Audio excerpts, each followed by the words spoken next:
Hello, everybody. Happy long weekend. Today is May the 18th, and because it's a long weekend, today's episode is going to be really, really short, but it is actually also very impactful. I'm going to share with you guys a story that happened last week at our Capital Roundtable. And if you missed the session, this is a good one. And it was really bad that you missed it. But I'm going to share with you one of the highlights that came out from that Capital Roundtable. How we as a group, there was only 10 or 12 of us around the table. We solved a $1.1 million financial real estate deal in under 10 minutes. Like hands down, it even blew my mind that we were that efficient, and we actually allotted 15 minutes for it, and we did it in under 10 minutes. So if you missed that Capital Roundtable, listen to this one, and then make sure you actually come to our next Capital Roundtable. We actually have another one we were going to stop it for the summer, but what we're actually going to do is, because of the demand from our participants, we're going to have our very last one before the summer in June. So it's the third Friday of every single month. If you want an invite to this one, it's our last one for the summer. So get the invite, attend, come prepared. Okay. A lot of people, they get the invite, they get sort of the pre-work that go with it, and they decide that it's not the right networking platform for them, and that's totally fine.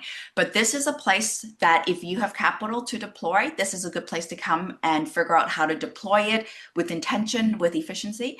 If you're looking for capital, which is the situation that we came across this past week, if you need capital, come. This is a room full of private lenders, full of investors.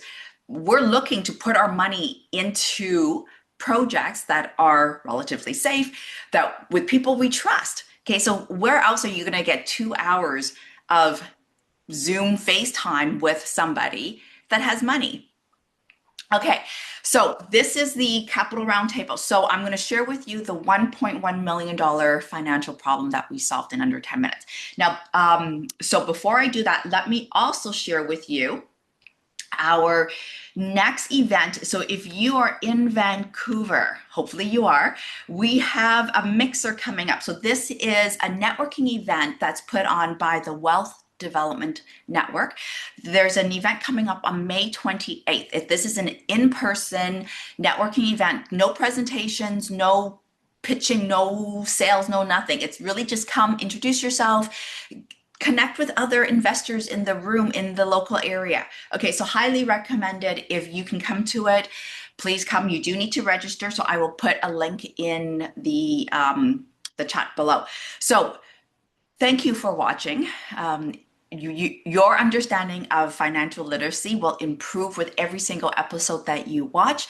And by improving your financial independence and literacy, you will pass it off to your kids and really improve our community. So thank you for doing that. So it was really interesting because I had somebody ask me recently, Hung, what are you selling? Like, why are you doing these videos? So here's the thing. I'm not selling anything. I'm too busy to try and sell anything.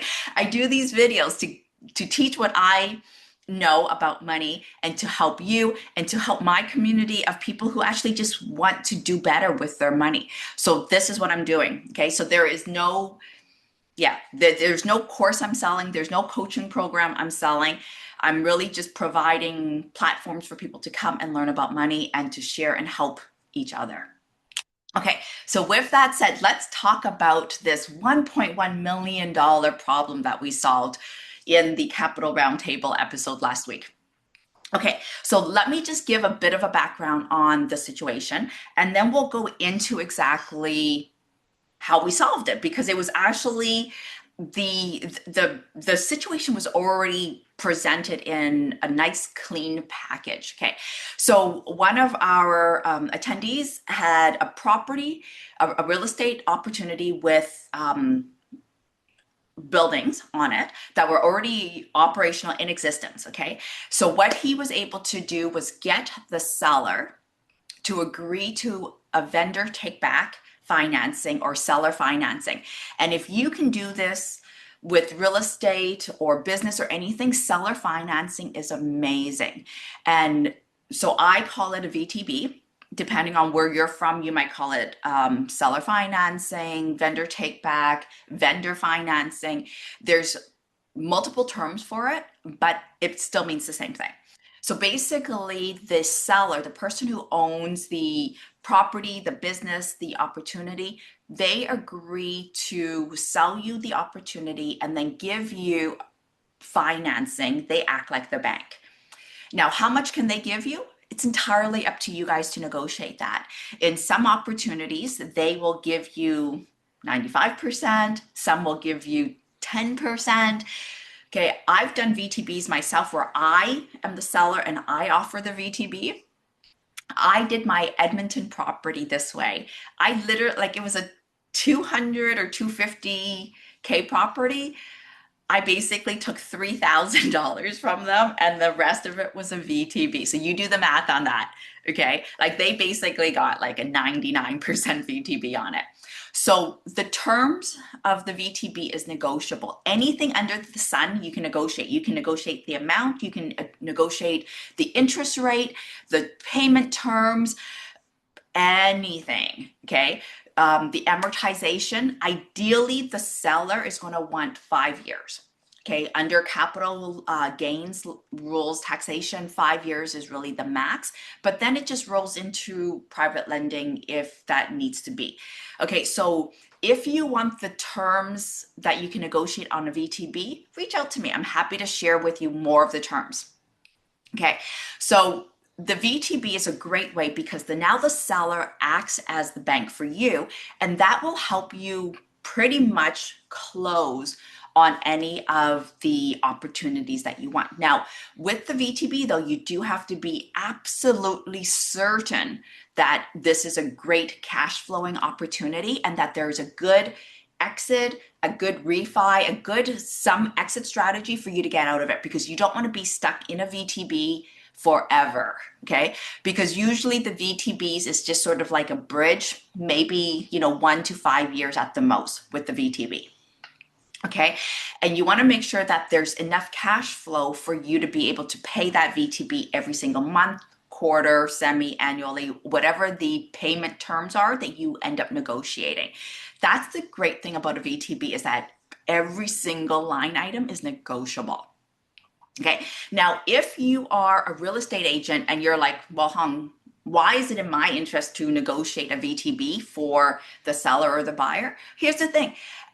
Even as a real estate agent, you still make your commission because the VTB means that the opportunity is going to close for sure, for sure, for sure. Okay, so it's actually somewhat a little bit safer than having your buyer having to go get financing through a traditional bank. A VTB is the person who's selling, right? They're already going to give you the financing. So as a real estate agent, it's actually a higher guarantee that your listing is going to close for sure. Okay, so the reason why we're bringing this up is because here's the thing. People who create wealth think of money problems in a different way by finding creative solutions. And this is an example of that creative way. Okay, so this $1.1 million money problem came to us. It already had all the terms negotiated, sort of. And they had until the end of this year to close on the opportunity. So basically, it wasn't closed yet. They basically had a very long close, which is ideal. Okay, and they wanted to use these, like, basically we have like 6 months. Okay, they basically wanted to use the 6 months to figure out how to go and get a traditional loan. Okay, think about what I just said there. The seller has already agreed to do a full VTB on the opportunity, has agreed to give them 6 months, agree to give them whatever time they needed to go and get the financing. Okay, they've already put a little bit of money down on the down payment, and they were already active in managing the assets already. Okay, so they were using the person who came with this opportunity, they were calling this a VTB. So yes, they had a VTB, but really what they had what was called an agreement for sale. An agreement for sale is where you put it down You put a down payment, you take over the asset, you manage it for whatever amount of time frame, and then you close at the end. Okay. So this is where people without money or people who don't know how to close on opportunities versus somebody with wealth generating opportunities with creative ideas and structures and understanding what a VTB is, understanding what an agreement for sale is. Two very different terms. Okay. And also what, say, rent to own is. Okay. Completely different terms, but very creative ideas. So during the Capital Roundtable, we basically opened up the floor and we said, okay, tell us about the situation that you're in. Give us, the high level 2 minutes. Okay, so here's the problem. $1.1 million, they needed private lending or funding to be able to close on this opportunity at the end of the year. They went to the banks and the banks were like, no, you know what? You don't have enough operating history to justify us lending this to you.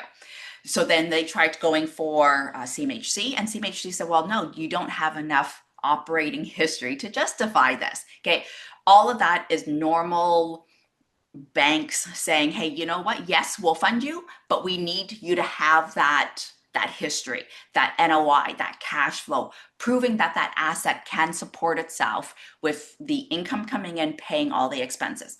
Totally get that. And we get that every single time with every single opportunity. So here's where the senior people in the room were like, wait a minute.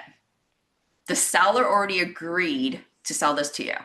They've already agreed to give you a VTB on this until the end of the year.